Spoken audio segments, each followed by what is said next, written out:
Yo, what is up, Crockxen Clan? I'm those Legend of Korra fans and others who have some fun in this video. I'm SoresanCrockxen, and today we're going to be doing episode 4 for the Legend of Korra at Book of 4.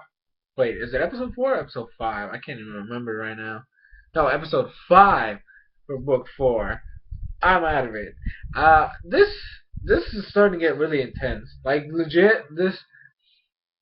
Thank you, Korra, for trying to at least go back to your roots. Having interactions between the main character Korra and the main villain of the book. This is what we need. We need interactions. That's kind of what hurt the third and second book. We didn't get interactions between the characters.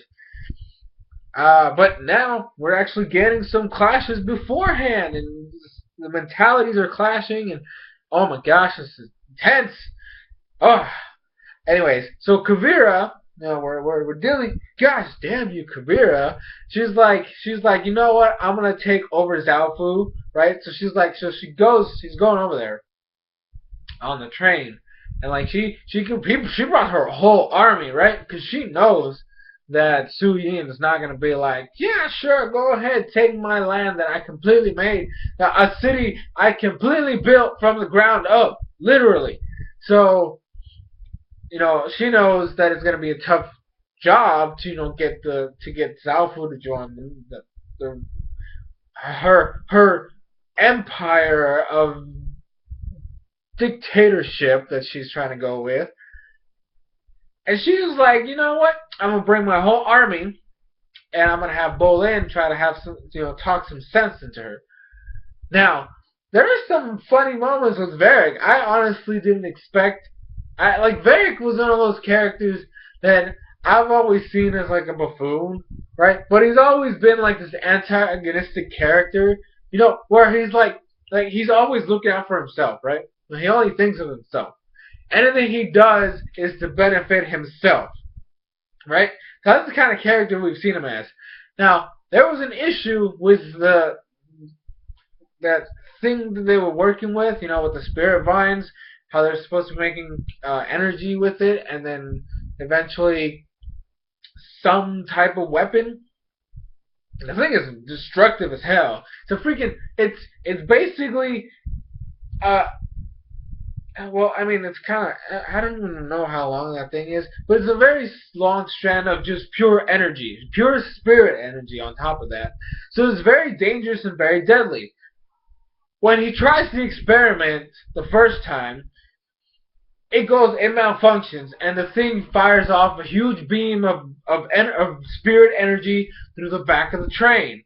This thing completely destroys the back of the train, right? There's like this huge gaping hole, and it causes the whole train to like shake.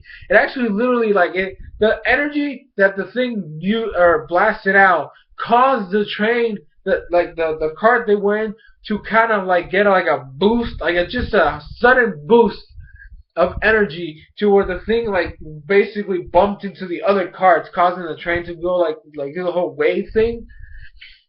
And then Varric fell down, and then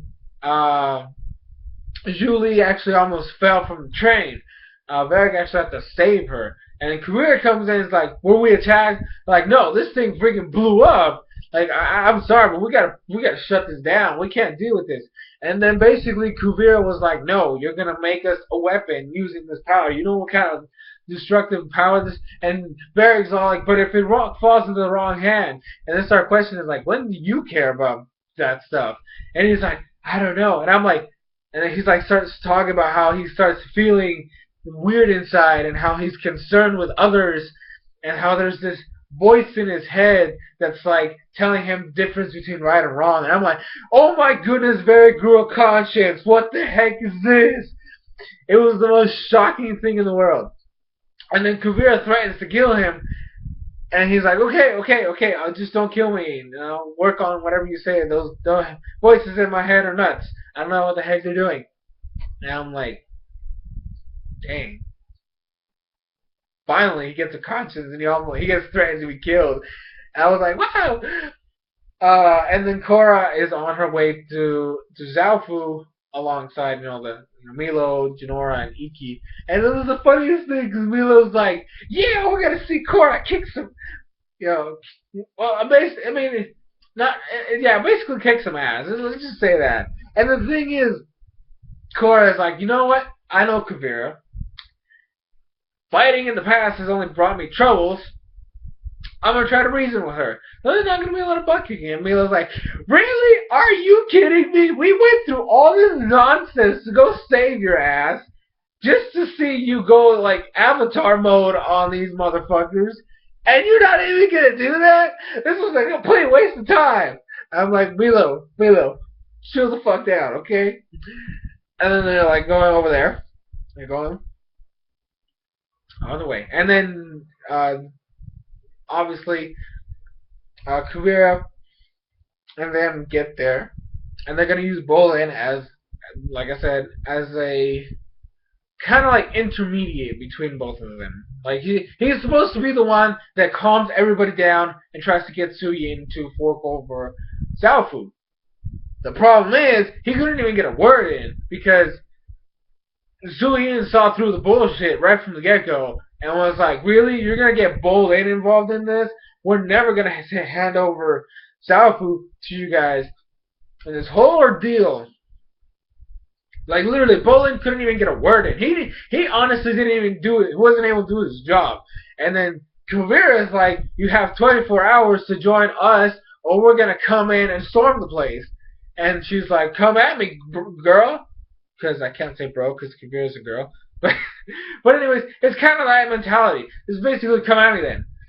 She's not going to give up on this. And then Opal is pissed at Bolin because he's with Kuvira. Now here's the thing. Bolin starts questioning everything. Because Opal tells him straight up, she's seen what happens. As soon as they come in, they promise this whole thing of a better life, and then, obviously they threaten those that don't want to join into joining, and then what ends up happening is, as soon as they leave, everything goes downhill. Basically, people are working as slaves. Like, there's certain villages that are just dedicated to that. They're slaves. They have to do whatever Kuvira tells them to do. And so Bolin, he's like, no, he's trying to defend Kuvira because he doesn't know any better. He's kind of like that ignorant character. Like he wants to believe they're doing, good for the people, but he doesn't actually stay in places long enough, and he's not part of the I guess the Kuvira small circle. Like Kuvira tells him he's gonna join the inner circle, but to be quite honest, before that, nothing she did he knew about. All he ever saw was them getting to a place, saving them, giving them supplies, and then leaving. That's basically all he ever saw. So he doesn't know about anything behind the scenes. And what ends up happening is he starts questioning everything. And he kind of questions Kuvira, and Kuvira threatens to kind of I don't know if you guys remember back in the first Avatar series where when Boston Say had that whole underground military mind control nonsense. That's kind of what he was gonna be sent to. It was kind of supposed to be like this training camp that's supposed to enlighten those about the ways of Kuvira. That's kind of that was the threat essentially. And he's like, no, I'm loyal to you and everything, blah blah blah. So let's just try to save his ass. And then Korra gets to Zaofu, has a conversation with Suyin. Suyin's like, hey, just go to Avatar 10 and go ham on these guys. And Korra's like, no, I'm going to try to talk because every time I try to fight somebody, it always bites me in the ass. And so she's going to try to be basically as level-headed and political as possible. So she's going to try to talk to Kuvira to try to get this fixed as peacefully as possible, essentially. And so she goes over there and she tries to convince Kuvira to stop this. And Kuvira's like, already come this far. Stuff has gone downhill since you've been gone. So I'm just here trying to fix everything. So the least you could do is go over to Suyin and tell her to surrender herself. It was bad. It was kind of like Korra kind of had to Because she doesn't want to fight. Her only option is to try to get everybody to calm down and talk things out. That is literally her only option. So she's planning to go. She's gonna go talk to Suyin. Uh, Bullet and actually like breaks into Barrick's little because he was basically locked up and like saves like they both like they all three of them get out. You know, Bolin, Barrick, and or not Suyin, but Zhao Li. They all get out of the train and they get in these mecha suits and they're trying to get away. The thing is that they are basically they follow them essentially. Like the way it works is that uh, Kuvira's Zuyin's son, basically her oldest son, I can't remember the dude's name off the top of my head. He basically finds out that they've been betrayed, so they go chasing after, and basically like a fight ensues. It's like three mechas versus three mechas, but then Bolin actually gets out of his mecha, and then he's fighting with earthbending and stuff. And I'm like, I better see some lava bending. And oh my goodness, Julie is a boss. Like she was handling two mechas on her own because Barrett, we all know he doesn't know how to do shit.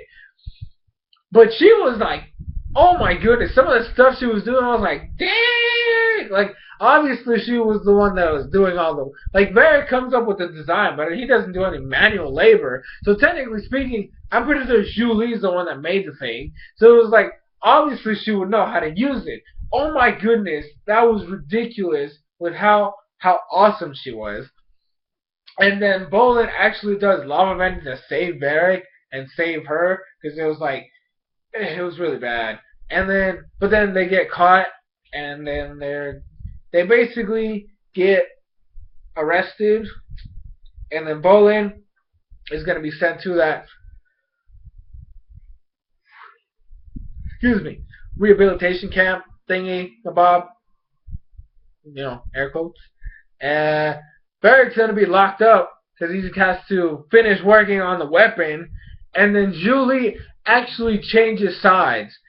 I honestly I hope because the way I see it or the way I imagine it is that she's doing this as like a subplot with Barrick. Like she purposely traded sides to try to fix everything because she's always been loyal to Barrick.